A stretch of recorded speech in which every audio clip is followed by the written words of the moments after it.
नमस्कार प्रिय विद्यार्थियों। मैं तेजकरण चौहान, सह आचार्य इतिहास, राजकीय मांगीलाल बागड़ी महाविद्यालय नोखा। आज हम बीए पार्ट प्रथम के सेकंड पेपर आधुनिक विश्व का इतिहास के अंतर्गत नेपोलियन बोनापार्ट के प्रारंभिक जीवन और उसके सुधारों के बारे में जानकारी प्राप्त करेंगे। नेपोलियन बोनापार्ट का नाम विश्व इतिहास में उन महत्वपूर्ण और चमत्कारी व्यक्तियों में शुमार है जिन्होंने शक्ति के अत्यधिक केंद्रीकरण के माध्यम से इतिहास के एक युग को अपने विचारों के अनुकूल दिशा प्रदान की। नेपोलियन का योगदान कितना सार्थक था या कितना घातक था, इस बारे में विद्वानों में अनेक मतभेद पाए जाते हैं, लेकिन नेपोलियन के व्यक्तित्व के कुछ ऐसे बिंदु हैं और उनके कृतित्व के कुछ ऐसे सुधार हैं जिनको दृष्टिगत रखते हुए हम उसकी अद्भुत साहसिक और सृजनात्मक प्रतिभा का लोहा स्वीकार करते हैं। नेपोलियन को क्रांति पुत्र कहा जाता है क्योंकि वह फ्रांस के क्रांतिकारी दशक के तृतीय और अंतिम चरण में व्याप्त शासकीय दुर्बलता और सैनिकवाद के उत्कर्ष की पैदाइश था। उसने क्रांति की भावना को जीवित रखा या उसका पूरी तरह दमन कर दिया, इसका ठीक ठीक उत्तर संभव नहीं, क्योंकि नेपोलियन की क्रियाशीलता के अलग अलग स्तरों पर क्रांति के प्रति उसका रुख अलग अलग दिखाई देता है। परंतु यह सत्य है कि नेपोलियन ने क्रांति के एक मूलभूत आदर्श स्वतंत्रता का अपहरण कर लिया था। राजनीतिक निरंकुशता का स्थान नेपोलियन के सैनिक अधिनायकवाद ने ले लिया और इस मामले में वह फ्रांस के भूतपूर्व लुई श्रृंखला के शासकों से भी 2 कदम आगे था। क्रांति के एक दूसरे मूलभूत आदर्श समानता के व्यावहारिक सामाजिक रूपांतरण के प्रति नेपोलियन ने अत्यधिक उत्साह और रुचि का प्रदर्शन किया। इस संदर्भ में यह कहा जा सकता है कि उसने क्रांति की भावना को आगे बढ़ाया और उसे सुदृढ़ करने का प्रयास किया। और क्रांति का तीसरा आदर्श भारत भाव या बंधुत्व फ्रांसीसी राष्ट्रवाद के रूप में व्यक्त हुआ और नेपोलियन के संरक्षण में वह अपने उत्कर्ष पर पहुंच गया। नेपोलियन के जीवन का अध्ययन हम कालक्रम अनुसार 4 भागों में कर सकते हैं। पहला, नेपोलियन बोनापार्ट का प्रारंभिक जीवन और डायरेक्टरी का शासन 1795 से 1799 के अधीन उसका उत्थान। दूसरा, नेपोलियन द्वारा सत्ता का अधिग्रहण और प्रथम कौंसल के रूप में उसकी गतिविधियां, जिन्हें हम 1799 से 1804 के अंतर्गत रखते हैं। नेपोलियन सम्राट के रूप में 1804 से 1815 जब नेपोलियन के साम्राज्य का उत्कर्ष और चरम था, और चौथा, नेपोलियन का साम्राज्य का पतन और पटाक्षेप 1808 से 1815 के बीच। नेपोलियन का प्रारंभिक जीवन के बारे में जब हम देखते हैं तो हमें यह जानकारी प्राप्त होती है कि उसका जन्म 1769 में कोर्सिका के एक द्वीप पर हुआ, जिसे नेपोलियन के जन्म से 1 वर्ष पूर्व ही फ्रांस ने इटली में स्थित जेनोवा की रिपब्लिक से खरीदा था। रूसो ने 1762 में एक पूर्व अनुमान के आधार पर यह विचार व्यक्त किया था कि मुझे ऐसा प्रतीत होता है कि कोर्सिका का यह छोटा सा द्वीप एक दिन यूरोप को चमत्कृत कर देगा, और उसकी भविष्यवाणी सत्य निकली। नेपोलियन मूलतः इटली का था। उसके पूर्वज लगभग 250 वर्ष पूर्व इटली से आकर कोर्सिका में बस गए थे। वह इसी अर्थ में मात्र फ्रांसीसी था। कोर्सिका के निवासियों ने अपनी भूमि पर फ्रांस के अधिकार को स्वीकार नहीं किया था और स्वतंत्रता प्राप्त करने के लिए निरंतर प्रयासरत थे। नेपोलियन के पिता बोनापार्ट पेशे से एक वकील थे तथा कुलीन वर्ग से संबद्ध थे, लेकिन कुलीनता केवल नाम मात्र की ही रह गई थी, क्योंकि उनके पास कोई जमीन जायदाद नहीं थी और वे निर्धनता का जीवन व्यतीत कर रहे थे। नेपोलियन के 8 भाई बहन थे। नेपोलियन की प्रारंभिक शिक्षा फ्रांस में ब्रीन और पेरिस के सैनिक विद्यालयों में सरकार से मिलने वाली छात्रवृत्ति के आधार पर हुई। उसकी मातृभाषा इटालियन थी। उसने फ्रेंच भाषा यहाँ आकर ही सीखी। फ्रेंच भाषा को वह विदेशी भाषा के रूप में बोलता था और उसके अन्य विद्यार्थी साथी उसकी हंसी उड़ाया करते थे। अपनी प्रारंभिक शिक्षा के पश्चात नेपोलियन 16 वर्ष की अवस्था में सेना के तोपखाना विभाग में सेकंड लेफ्टिनेंट के पद पर नियुक्त हुआ। एक युवा लेफ्टिनेंट के रूप में नेपोलियन को बहुत कम वेतन मिलता था। उसने बड़ी तंगहाली में अपना समय गुजारा। इसी दौरान उसकी इतिहास के अध्ययन में विशेष रुचि जागृत हुई। इतिहास को वह सत्य की मसाल मानता था। फ्रांस में क्रांति प्रारंभ होने के बाद नेपोलियन को अपनी प्रतिभा के प्रदर्शन का अवसर प्राप्त हुआ और 1792 में वह पेरिस आ गया और जैकोबिन दल का सदस्य बन गया।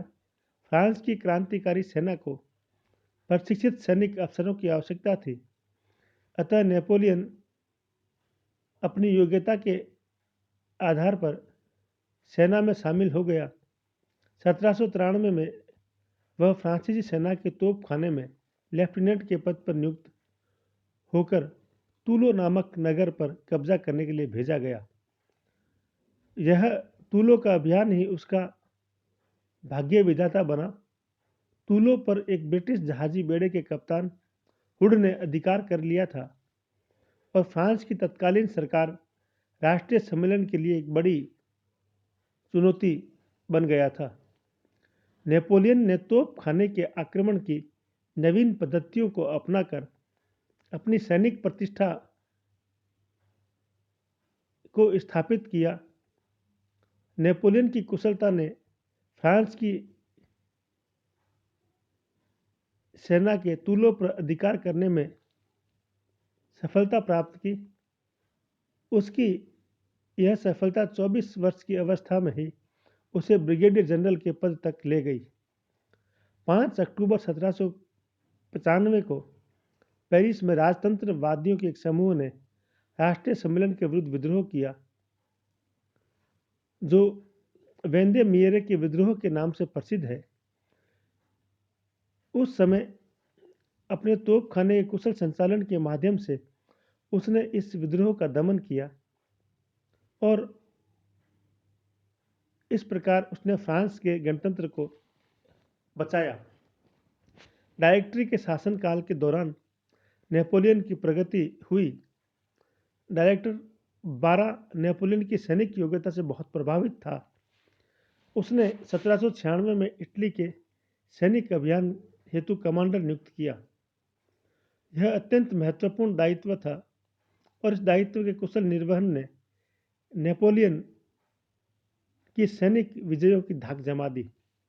इस अभियान पर जाने से 2 दिन पूर्व ही उसने एक सुंदर और विधवा स्त्री ब्यूहनेस से शादी की।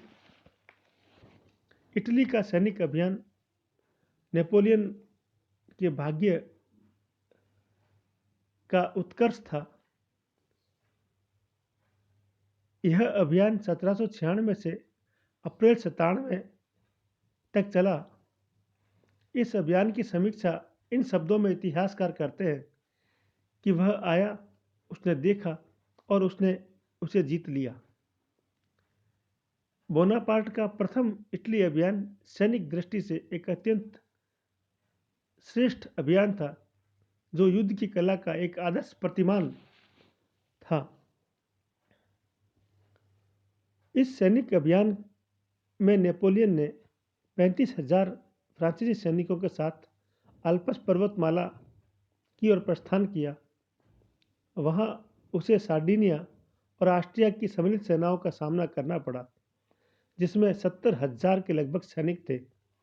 नेपोलियन की सेना शत्रुओं की तुलना में मात्र आधी थी और पूरी तरह से सुसज्जित भी नहीं थी। लेकिन नेपोलियन ने अपने सैनिक चातुर्य और कौशल से विपक्षी सेनाओं को चकाचौंध कर दिया। उसने ऑस्ट्रिया और सार्डिनिया की सैनिक टुकड़ियों को संगठित होने का अवसर नहीं दिया और उनसे अलग अलग मोर्चों पर लड़ने की नीति बनाकर उन्हें परास्त कर दिया। पहले उसने ऑस्ट्रिया की सैनिक टुकड़ी को हराया और उसे पूरब की ओर भगा दिया। उसके बाद वह पश्चिम की ओर मुड़ा और सार्डिनिया को परास्त कर सार्डिनिया की राजधानी टुरिन पर अधिकार कर लिया। सार्डिनिया ने घबराकर नेपोलियन से संधि की और उसके अनुसार उसने फ्रांस को सेवाई और नीस के प्रांत दे दिए। इसके बाद नेपोलियन ने अपना ध्यान ऑस्ट्रिया की सेना पर केंद्रित किया और पो नदी को पार कर एडा तक उसकी सेनाएं चली गई। इस नदी को मात्र लोदी ब्रिज से ही पार किया जा सकता था और ब्रिज के दूसरी ओर ऑस्ट्रिया की सेनाएं अपनी तोपों के साथ खड़ी थी। लेकिन बोनापार्ट ने हिम्मत नहीं हारी और उसने सेना को ब्रिज पार करने का आदेश दिया और अपनी जान की परवाह न करते हुए वह आगे चलने लगा। ऑस्ट्रिया की तोपों की अग्नि वर्षा की परवाह न करते हुए उसने आगे बढ़कर ऑस्ट्रिया की तोपों पर कब्जा कर लिया। स्वयं बोनापार्ट लिखता है कि मेरे नेतृत्व में सैनिकों द्वारा की गई तमाम गतिविधियों में लोदी पुल के खतरनाक रास्ते की तुलना किसी भी और अभियान से नहीं की जा सकती है। इस प्रकार उसने मौत के मुंह में जाकर अत्यंत निर्भीकता का प्रदर्शन करते हुए विजयश्री प्राप्त की और वह सैनिकों के मध्य एक आदर्श व्यक्ति बन गया। ऑस्ट्रिया की सेनाएं पीछे हटकर मांटवा के दुर्ग में जाकर छिप गई, लेकिन उसने मांटवा पर भी अधिकार कर लिया। नेपोलियन की सेनाओं ने आगामी 8 महीनों में जून 1796 से जनवरी 1797 के मध्य ऑस्ट्रिया से मांटवा दुर्ग को छीना और द्रुत गति से आक्रमण कर ऑस्ट्रिया की सैनिक टुकड़ियों को विभाजित अवस्था में कर दिया। नेपोलियन के सैनिक कहते थे, ये हमारी टांगें हैं जो हमें युद्ध में विजय दिलाती है। 1797 में ही उसने रिवोली के युद्ध में ऑस्ट्रिया को करारी मात दी और उसके 2 सप्ताह बाद आल्प्स पर्वतमाला से आगे बढ़ते हुए नेपोलियन वियना से मात्र 100 मील की दूरी तक पहुंच गया। जहां ऑस्ट्रिया ने समझौता करने हेतु समर्पण कर दिया, नेपोलियन का सितारा अब बुलंदी पर था। उत्तरी इटली में उसने 12 महीने के अपने प्रवास के दौरान 18 बड़े और छोटे 65 युद्ध लड़े। इन युद्धों में विजय के फलस्वरूप लगभग 3 करोड़ फ्रैंक की धनराशि पेरिस पहुंची। इसके अलावा प्राचीन और आधुनिक इटली की लगभग 300 महत्वपूर्ण कलाकृतियां भी पेरिस के संग्रहालयों में भिजवाई गई। इटली के इस अभियान ने नेपोलियन ने इस प्रकार कार्य किया जैसे कि वह राज्य का प्रमुख हो। उसने डायरेक्टरी की सलाह के बिना ही अपने तरीके से अनेक कार्य किए और इटली के अनेक छोटे छोटे स्वतंत्र राज्यों में से कुछ को अपनी इच्छा से नई इकाइयों में गठित कर दिया। उसने जेनोवा के रिपब्लिक को लिग्यूरियन रिपब्लिक के रूप में,